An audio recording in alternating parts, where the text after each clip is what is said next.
Hello students, एक बार फिर welcome है आपका अपने ही प्यारे से चैनल में, जिसमें हम क्वांटम मैकेनिक्स पर थर्ड लेक्चर लेके आए हैं। और आज के वीडियो का टॉपिक है प्लांक्स क्वांटम हाइपोथेसिस, यानी प्लांक की क्वांटम परिकल्पना। तो यहां तक हम कैसे पहुंचे उसका एक क्विक रिवीजन कर लेते हैं। तो कहानी की शुरुआत होती है एक क्यूबिकल कैविटी से। एक घन आकार का बॉक्स था जो खोखला था, जिसमें एक होल किया हुआ था, जिसमें जो भी रेडिएशन जाती है वो रेडिएशन अंदर की सरफेस से रिफ्लेक्ट होकर उसी में एब्जॉर्ब हो जाती है। इसलिए इसको परफेक्ट ब्लैक बॉडी माना जा सकता है। इसको गर्म करने पर ये वापस रेडिएशन एमिट करता है, और जो ये रेडिएशन एमिट करता है उसकी वेवलेंथ 0 से लेकर इनफाइनाइट कुछ भी हो सकती है। मतलब डिफरेंट डिफरेंट काइंड की ये वेवलेंथ एमिट करता है। जब डिफरेंट डिफरेंट काइंड की वेवलेंथ की एमिशन पावर और वेवलेंथ के बीच में ग्राफ प्लॉट किया गया, मतलब हर एक वेवलेंथ के लिए एमिशन पावर को मेजर किया गया और वेवलेंथ के साथ उसका ग्राफ प्लॉट किया गया, तो ये ग्राफ कुछ इस तरह से आया। ये वेवलेंथ बढ़ने के साथ साथ एमिशन पावर बढ़ती है, फिर वेवलेंथ बढ़ने के साथ साथ एमिशन पावर डिक्रीज होती है। ये एक बेल शेप का कर्व आया। ऐसा ही कर्व अगर हम फ्रीक्वेंसी के साथ प्लॉट करें, किसका, एमिशन पावर का, तो कर्व की शेप भी बेल शेप ही रहेगी। मतलब पहले इंक्रीज होगी फिर डिक्रीज होगी। क्यों? क्योंकि जो फ्रीक्वेंसी है वो होती है c/λ, इसका जस्ट इनवर्स होती है। ठीक है, तो इस कर्व को अगर हम अपोजिट डायरेक्शन में प्लॉट करें तो देखो जैसे जैसे यहाँ पर वेवलेंथ इंक्रीज हो रही है वैसे वैसे फ्रीक्वेंसी जो है वो क्या हो रही है, डिक्रीज हो रही है। तो फ्रीक्वेंसी डिक्रीज होने पर क्या होगा, एमिशन पावर इंक्रीज होगी। ठीक है, फिर आगे क्या होगा, फ्रीक्वेंसी डिक्रीज होने पर एमिशन पावर डिक्रीज होगी। तो ये इसी तरह का कर्व आएगा। ठीक है, तो ये कर्व को एक्सप्लेन करने के लिए सबसे पहले ट्राई किसने किया, सबसे पहले ट्राई किया रेले जीन्स ने। रेले जीन्स ने कैसे एक्सप्लेन करने की कोशिश की, उन्होंने माना कि ये जो क्यूबिकल बॉक्स है इसके अंदर इलेक्ट्रोमैग्नेटिक वेव बनती है, यानी विद्युत चुंबकीय तरंगे बनती है, और वो तरंगे लगातार इसकी दीवारों से टकराती है और स्टेशनरी वेव बनाती है, यानी कि अप्रगामी तरंगे बनाती है। ठीक है, तो इसके अंदर स्टेशनरी वेव बन रही है। वो स्टेशनरी वेव के नंबर ऑफ मोड्स हमने पिछले लेक्चर में कैलकुलेट किए थे कि नंबर ऑफ मोड्स इतने आते हैं। ठीक है, 8π/2/c³ d²। ये किसमें आते हैं, यूनिट वॉल्यूम में, यानी एकांक आयतन में जो कंपन की विधाएं हैं वो इतनी आती है। ठीक है, और फिर रेले जीन्स ने जो है एनर्जी को कंटिन्यूस मानकर ये बताया कि इनके पास में जो एनर्जी होगी, एक मोड के पास में जो एनर्जी होगी वो kT होगी। वो kT उन्होंने कैसे निकाली, मैक्सवेल बोल्ट्जमैन स्टैटिस्टिक्स को फॉलो करते हुए। पिछले लेक्चर में सीधा हमने इसको लिखा था कि kT होगी। यहां हम समझने की कोशिश करते हैं कि kT उन्होंने निकाली कैसे थी। ठीक है, तो उन्होंने मैक्सवेल बोल्ट्जमैन सांख्यिकी का यूज किया, जिसके अकॉर्डिंग किसी पर्टिकुलर एनर्जी में कितने नंबर ऑफ पार्टिकल्स हो सकते हैं उसको निकालने का तरीका ये होता है। मान लो किसी ई एनर्जी के हमें पार्टिकल्स कैलकुलेट करने के कितने हैं, तो n बराबर में होगा n0 e⁻⁻e/kT। तो ये शो कर रहा है जैसे जैसे एनर्जी बढ़ेगी नंबर ऑफ पार्टिकल्स डिक्रीज होते जाएंगे। अब हमने कहा कि ये नंबर ऑफ मोड्स में एवरेज एनर्जी निकालनी है और एनर्जी को कंटिन्यूस माना, तो उन्होंने कहा कि अगर ई एनर्जी के कितने पार्टिकल हो सकते हैं, n0 e⁻⁻e/kT पार्टिकल हो सकते हैं, तो उनकी टोटल एनर्जी कितनी हो जाएगी। तो एक की एनर्जी ई है और ऐसे पार्टिकल कितने हैं, इतने हैं। तो टोटल एनर्जी निकालने के लिए हमने क्या किया, दोनों को मल्टीप्लाई कर दिया। लेकिन अब ई तो कंटिन्यूसली वेरी कर रहा है, इसलिए हमने इसको इंटीग्रेट कर दिया, मतलब जोड़ दिया। ऐसी एनर्जीज को हमने जोड़ दिया। किसके रेस्पेक्ट में जोड़ दिया, एनर्जी के रेस्पेक्ट में जोड़ दिया। और वैल्यू कहां से कहां तक चेंज हो रही है, 0 to इनफाइनाइट। तो ये इंटीग्रेशन हमें बता रहा है टोटल एनर्जी की टर्म को, और अपॉन में हमने टोटल नंबर ऑफ पार्टिकल्स निकाल लिए। तो नंबर ऑफ पार्टिकल्स कैसे निकलता है, n0 e⁻⁻e/kT, और इसको हमने इंटीग्रेट कर दिया एनर्जी के टर्म में। ठीक है, अब आप दोनों इंटीग्रेशन को जब सॉल्व करोगे, मैथ के स्टूडेंट है आप, इनको सॉल्व करोगे, ऊपर वाले इंटीग्रेशन को इंटीग्रेशन बाय पार्ट्स, यानी first function into second function मानकर आप इसको सॉल्व करोगे, और नीचे वाले इंटीग्रेशन को सॉल्व करोगे तो आपके पास ये रिजल्ट आएंगे। ऊपर वाले का रिजल्ट आएगा kT², नीचे वाले का रिजल्ट आएगा kT। इसको जब सॉल्व करने पर हमारे पास आंसर आ जाएगा kT। यानी कि ये जो एवरेज एनर्जी kT आई वो एनर्जी को कंटिन्यूस मान के आई। यहां मैं ये इस बात पे जोर देना चाहूंगा। ठीक है, इसके बेसिस पे उन्होंने एनर्जी डेंसिटी निकाली। एनर्जी डेंसिटी कैसे निकाली भाई, एकांक आयतन में जो है हमारे पास नंबर ऑफ मोड्स पता है और एवरेज एनर्जी हमें पता है। ठीक है, तो ये नंबर ऑफ मोड्स है और एवरेज एनर्जी इतनी, इन दोनों को मल्टीप्लाई कर देंगे तो ये एनर्जी डेंसिटी हो जाएगी। ठीक है, यानी कि ऊर्जा घनत्व हो जाएगा। और एमिशन पावर अगर इससे निकालना है, यानी कि उत्सर्जन क्षमता अगर निकालनी हो, तो इसको c/4 से मल्टीप्लाई कर देते हैं। तो ये पूरा सॉल्व करने पर हमारे पास ये रिजल्ट आया। ठीक है, इनको इससे मल्टीप्लाई किया तो ये रिजल्ट आया। तो ये रिजल्ट ये शो कर रहा है कि जो एमिशन पावर है वो फ्रीक्वेंसी के स्क्वायर के प्रोपोर्शनल होना चाहिए। तो ये रिलेशन कुछ y बराबर में एक्स स्क्वायर वाला रिलेशन बना। तो y बराबर में एक्स स्क्वायर रिलेशन का मतलब कि इनके बीच में ग्राफ जो है, ई और न्यू के बीच में ग्राफ जो है वो कैसा आना चाहिए, पैराबोला आना चाहिए। तो ये जो ग्राफ आ रहा है वो कुछ इस तरह से आना चाहिए था, इसके अकॉर्डिंग, रेले जीन्स के अकॉर्डिंग। ठीक है, लेकिन वो आ कैसा रहा है, बेल शेप कर्व आ रहा है। ठीक है, तो यानी कि रेले जीन्स का जो फॉर्मूला है वो केवल लो फ्रीक्वेंसी के रीजन पे काम कर रहा है, वो एक्सपेरिमेंट के साथ में मैच कर रहा है। हाई फ्रीक्वेंसी पर वो एक्सपेरिमेंट के साथ में मैच नहीं कर रहा, यानी कि इस फॉर्मूले में कुछ करेक्शन की जरूरत है। तो वो करेक्शन किसने किया, प्लांक ने किया। कैसे किया, इसको स्टेप बाय स्टेप समझ। प्लांक ने ये कहा कि जो एनर्जी का ये फॉर्मूला आ रहा है इसमें नंबर ऑफ मोड्स से उन्हें कोई प्रॉब्लम नहीं है, नंबर ऑफ मोड्स जो निकाले हैं वो सही निकाले हुए हैं, उसकी वजह से ही जो है लो फ्रीक्वेंसी पर ये डेटा मैच कर रहा है। उन्हें दिक्कत थी कि जो एवरेज एनर्जी की टर्म निकाली गई है केटी, ये एवरेज एनर्जी की टर्म केटी हमेशा नहीं होनी चाहिए। उन्हें लगा कि ग्राफ में जो ग्राफ हमें शो कर रहा है उस ग्राफ में आप देखें कि लोअर फ्रीक्वेंसी पर तो ये एवरेज एनर्जी केटी हो तो ये ग्राफ के साथ मैच कर जाता है, लेकिन हायर एनर्जी पर जो एवरेज एनर्जी होनी चाहिए वो 0 होनी चाहिए। ठीक है, तो उन्होंने कंक्लूजन निकाला कि जब फ्रीक्वेंसी बहुत कम हो तो एवरेज एनर्जी जो बनेगी वो केटी बनेगी, और जब फ्रीक्वेंसी जब बहुत ज्यादा हो तो एवरेज एनर्जी 0 होनी चाहिए। यानी कि ये जो एवरेज एनर्जी जो है वो फ्रीक्वेंसी पर डिपेंड करनी चाहिए, उनके दिमाग में ये था। ठीक है, तो उन्होंने इसके लेकर उन्होंने कहा कि भाई यहाँ एवरेज एनर्जी की टर्म जो है वो हमें करेक्ट करनी पड़ेगी, उसके बाद सारा कुछ सही हो। तो प्लांक ने जो फॉर्मूले में सुधार करना चाहा तो उन्होंने कॉन्सेंट्रेट किया एवरेज एनर्जी के फॉर्मूले में। ठीक है, तो एवरेज एनर्जी के फॉर्मूले में सुधार करने के लिए उन्होंने एक रेवोल्यूशनरी कॉन्सेप्ट दिया। क्या कॉन्सेप्ट दिया, उन्होंने कहा कि एनर्जी जो हम अब तक कंटिन्यूस मानते आ रहे हैं वो कंटिन्यूस नहीं होकर डिस्क्रीट है। डिस्क्रीट का मतलब ये हो गया कि वो किसी मिनिमम वैल्यू के इंटीग्रल मल्टीपल में ही लिखी जा सकती है, मतलब न्यूनतम मान के पूर्ण गुणज में ही लिखी जा सकती है। तो उन्होंने माना प्लांक अज्यूम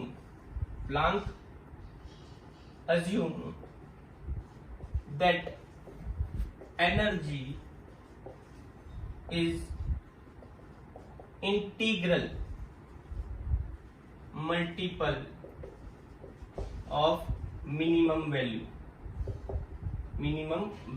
मतलब एक न्यूनतम मान के पूर्ण गुणज में लिखी जा सकती है। तो उन्होंने मान लिया कि एनर्जी या तो E होगी या 2E होगी या 3E होगी या NE होगी।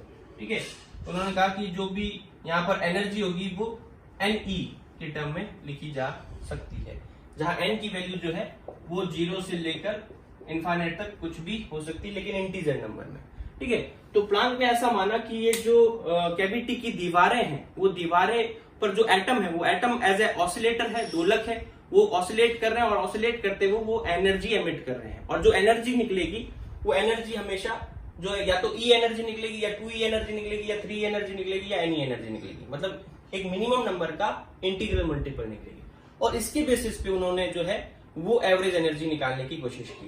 ठीक है, तो उन्होंने भी मैक्सवेल बोल्ट्जमैन स्टैटिस्टिक का यूज किया। तो मैक्सवेल बोल्ट्जमैन स्टैटिस्टिक्स के अकॉर्डिंग किसी पर्टिकुलर एनर्जी के कितने नंबर ऑफ पार्टिकल हो सकते हैं, वो हो सकते हैं माइनस का E/kT, n बराबर में n0 माइनस का E/kT। ठीक है, तो इस बेसिस पे उन्होंने एवरेज एनर्जी निकालने की कोशिश की। तो एवरेज एनर्जी जो है वो कैसे आएगी, total energy upon number of particles. ठीक है, तो टोटल एनर्जी कैसे निकलेगी, आप देखो, हम कह रहे हैं कि किसी पर्टिकुलर एनर्जी E के जो है कितने नंबर ऑफ पार्टिकल्स हो सकते हैं, n नंबर ऑफ पार्टिकल्स हो सकते हैं, मतलब एक पार्टिकल की एनर्जी E है और ऐसे कितने पार्टिकल है, n पार्टिकल है, तो उनकी एनर्जी मिलाकर कितनी हो जाएगी, Ne। ठीक है, और यहां आप देखें कि ये E जो है वो n पे डिपेंड है, स्मॉल n पे डिपेंड है, इसलिए इसको En लिख देते हैं। ठीक है, और ये नंबर भी क्या है, एनर्जी पे डिपेंड है, तो इसको Nn लिख देते हैं। तो हम लिख देते हैं इसको En Nn। तो किसी पर्टिकुलर एनर्जी En के कितने पार्टिकल है, Nn पार्टिकल है, तो उनकी मिलाकर एनर्जी क्या हो जाएगी, En इंटू Nn। यहाँ n वेरी करेगा, n की वैल्यू जो है वो 0 1 2 3 कुछ भी हो सकती है, तो यहाँ n वेरिएबल है, ठीक है। तो हम यहाँ पर साथ में क्या लगा देते हैं, समीशन लगा देते हैं। n की वैल्यू जो है वो कहां से कहां तक वेरी करेगी, 0 टू इनफाइनाइट, ठीक है। तो ये टोटल एनर्जी आ गई। अपॉन में हम क्या करते हैं, टोटल नंबर ऑफ पार्टिकल्स करते हैं। तो टोटल नंबर ऑफ पार्टिकल्स क्या हो जाएंगे, nn का समीशन करते हैं, n equals to 0 to infinite, ठीक है। तो ये इस तरह से हम क्या कर सकते हैं, एवरेज एनर्जी निकाल सकते हैं। तो आप गौर करें कि जैसे हमने एनर्जी को जो है डिस्क्रीट माना, तो ये यहां पर जो पहले हम इंटीग्रेशन का साइन लगा रहे थे एवरेज एनर्जी निकालने के लिए, उसकी जगह हम समीशन का साइन लगाने लगे। बाकी फॉर्मूला वही है जो हमने रिलेजेंस में लगाया था, ठीक है। बस इंटीग्रेशन की जगह पर क्या आ गया, समीशन आ गया। अब आप देखें कि यहां पर En की वैल्यू रखें, तो En की वैल्यू क्या होगी, Ne, और Nn की वैल्यू क्या होगी, n0 e की power minus En upon kt।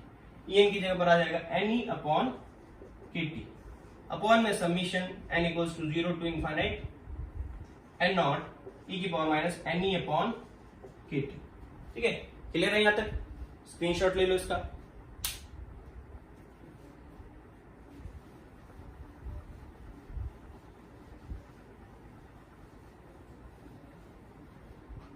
अब देखें कि ये जो एवरेज एनर्जी की टर्म बनेगी वो क्या बनेगी। इसमें देखो आप जो टर्म n के फॉर्म में नहीं उसको हम बाहर ले सकते हैं। तो यहां पर आप देखो कि n0 बाहर आ जाएगा, तो n0 बाहर आ जाएगा, तो ये क्या बचेगा, समीशन ne e की power minus ne by kt upon में समीशन e की power minus ne by kt, ठीक है।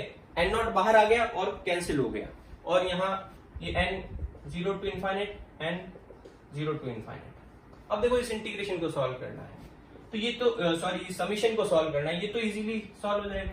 ऊपर वाले में थोड़ी सी दिक्कत लग रही है हमें, तो हम क्या करें कि ऊपर वाली जो टर्म आ रही है हमारे पास, उसमें हम e बाई के टी को कुछ x अज्यूम कर लेते हैं, ठीक है। तो ये हमारे पास फॉर्मूला जो है थोड़ा कॉम्पैक्ट फॉर्म में आ जाएगा, n equals to 0 to infinite.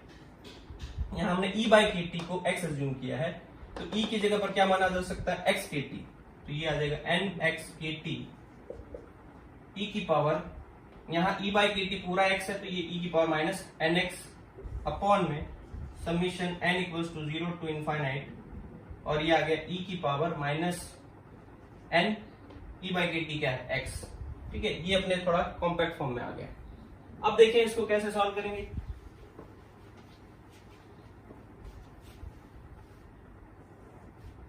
देखो यहां पर समीशन n के रेस्पेक्ट में हो रहा है, तो यहां n के अलावा जो भी टर्म है उसको हम समीशन के बाहर ले सकते हैं। तो ये x के टी पूरा बाहर आ जाएगा, ठीक है। तो ये x के टी बाहर आ गए, यहां summation n equals to 0 to infinite और e की power minus n x multiply में n, अपॉन में क्या आ रहा है, अपॉन में summation n equals to 0 to infinite e की पावर माइनस एन एक्स आ रहा है, ठीक है। अब इसको हमें सॉल्व करना है, तो यहां पर देखो ये ऊपर वाले टर्म को थोड़ा और इजी बनाते हैं हम। तो ऊपर वाले टर्म को और इजी बनाने के लिए हम अगर मान लो ये मानते हैं कि e की पावर माइनस एन एक्स का डिफरेंशिएशन करें, अवकलन करें, तो क्या आना चाहिए। तो e की पावर माइनस एन एक्स का डिफरेंशिएशन क्या होगा, e की पावर x का डिफरेंशिएशन क्या होता है, e की पावर x, और यहां पर देखो एन एक्स का डिफरेंशिएशन करेंगे तो यहां पर n कांस्टेंट है, x का डिफरेंशिएशन 1 हो जाएगा, तो ये यहां पर आ जाएगा माइनस का n। तो देखो इस टर्म का डिफरेंशिएशन क्या आ रहा है, माइनस n e की पावर माइनस एन एक्स। तो ऊपर हमारे पास समीशन में क्या आ रहा है, n e की पावर माइनस एन एक्स। तो इसकी जगह पर n e की पावर माइनस एन एक्स की जगह पर n e की पावर माइनस एन एक्स की जगह पर हम क्या लिख सकते हैं, d by d x e की पावर माइनस एन एक्स, ये टर्म हम लिख सकते हैं, ठीक है। तो ये टर्म हम इसमें रिप्लेस कर देते हैं, तो रिप्लेस करने पर क्या रिजल्ट आएगा, आइए देखते हैं। अब साथ साथ में स्क्रीनशॉट लेते रहिए। अब देखो कि ये x के टी है, और यहां जब हम वैल्यू रखते हैं तो क्या आएगा, summation n equals to 0 to infinite, यहां पर e की पावर माइनस एन एक्स की जगह पर हम लिख सकते हैं n इंटू ई की पावर माइनस एन एक्स की जगह पर लिख सकते हैं d बाई डी एक्स ई की पावर माइनस एन एक्स, और आगे माइनस का साइन है वो यहां ले आते हैं, अपॉन में समीशन ऑफ e की power minus n x, n equals to 0 to infinite, अब देखिए गौर से इसको कि यहाँ पर जो ऊपर हमारे पास टर्म आ रही है वो ये कह रही है कि पहले इसका आप डिफरेंशिएशन करो फिर इसका समीशन करो। तो समीशन और डिफरेंशिएशन में क्या प्रॉपर्टी होती है, अगर आपके पास में बहुत सारे फंक्शन को आप जोड़ रहे हो, ठीक है, आपके पास में y1 y2 y3 yn ये फंक्शन इनको जोड़ रहे हो फिर इनको आप डिफरेंशिएट करो तो वो रिजल्ट बराबर होगा किसके, आप इनको अलग अलग डिफरेंशिएट कर दो फिर जोड़ दो। ये जो है डिफरेंशिएशन की प्रॉपर्टी होती है, अवकलन की प्रॉपर्टी होती है कि बहुत सारे फंक्शन को जोड़कर डिफरेंशिएशन करो या डिफरेंशिएशन करके जोड़ दो, बात एक ही है। यानी कि हम समीशन और डिफरेंशिएशन को जोड़ना और डिफरेंशिएशन हम अदल बदल कर सकते हैं, उनमें से कोई भी प्रोसेस हम पहले कर सकते हैं। तो वही चीज हम यहां रिपीट करते हैं।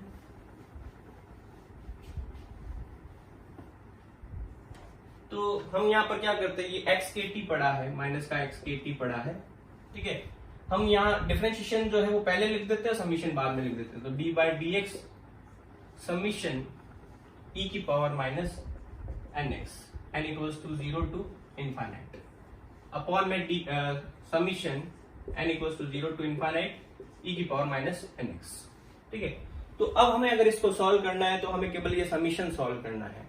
तो समीशन ई की पावर माइनस एन एक्स जो है वो क्या हो जाएगा, n equals to 0 to infinite, अगर हम इसको सॉल्व करें तो एन 0 रखेंगे तो 1, एन 1 रखेंगे तो ई की पावर माइनस एक्स, ई की पावर माइनस 2x, ऐसे करते हुए इनफाइनाइट टर्म्स आ रही है। तो आप देखो ये गौर से देखो ये क्या बन रही है, ये एक जीपी बन रही है, ज्योमेट्रिकल प्रोग्रेशन बन रही है, ठीक है, गुणोत्तर श्रेणी बन रही है। तो गुणोत्तर श्रेणी की इनफाइनाइट टर्म्स को जोड़ने का फॉर्मूला क्या होता है, ए अपॉन 1 माइनस आर। इसका ए कितना है, 1 है, आर यानी कॉमन रेशियो कितना है, इसको किससे मल्टीप्लाई करेंगे, ई की पावर माइनस एक्स, इसको किससे मल्टीप्लाई करेंगे, ई की पावर माइनस एक्स। तो कॉमन रेशियो यहाँ पर क्या है, ई की पावर माइनस एक्स। तो यहाँ पर ये बन जाएगा 1 अपॉन 1 माइनस आर की जगह पर ई की पावर माइनस एक्स। तो ये हमने जो है ये समीशन निकाल लिया। इस समीशन की वैल्यू इसमें रख देते हैं, रिजल्ट क्या आता है देखते हैं।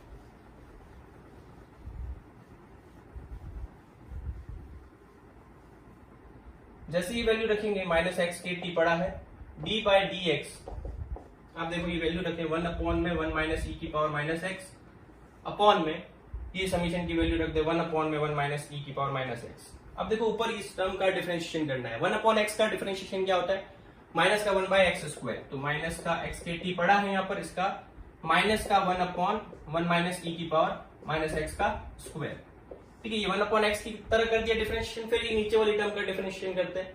तो 1 का डिफरेंशिएशन 0, ठीक है, 1 का 0 माइनस ई की पावर माइनस एक्स का ई की पावर माइनस एक्स और फिर माइनस एक्स का माइनस 1, तो यहाँ प्लस हो जाएगा। तो ये ओवरऑल ई की पावर माइनस एक्स रह जाएगा। नीचे एज इट इज ये टर्म पड़ी 1 अपॉन ई की पावर माइनस एक्स। अब क्या होगा यहाँ पर देखो, ये माइनस माइनस मल्टीप्लाई होकर प्लस हो जाएगा और ये 1 अपॉन में ई की पावर माइनस एक्स से ये इसकी एक पावर कट जाएगी। अब इसको सिंप्लीफाई करते हैं तो एवरेज एनर्जी जो है हमारे पास क्या बन जाती है, एक्स के टी ई की पावर माइनस एक्स अपॉन में 1 माइनस ई की पावर माइनस एक्स। देखो ई की पावर माइनस एक्स को 1 अपॉन ई की पावर एक्स लिख सकते हैं, तो ये एक्स के टी, ये 1 अपॉन में ई की पावर एक्स 1 माइनस ई की पावर माइनस एक्स, अंदर मल्टीप्लाई कर दें तो एक्स के टी ई की पावर एक्स माइनस 1, ये हमारे पास क्या आ गया, एवरेज एनर्जी का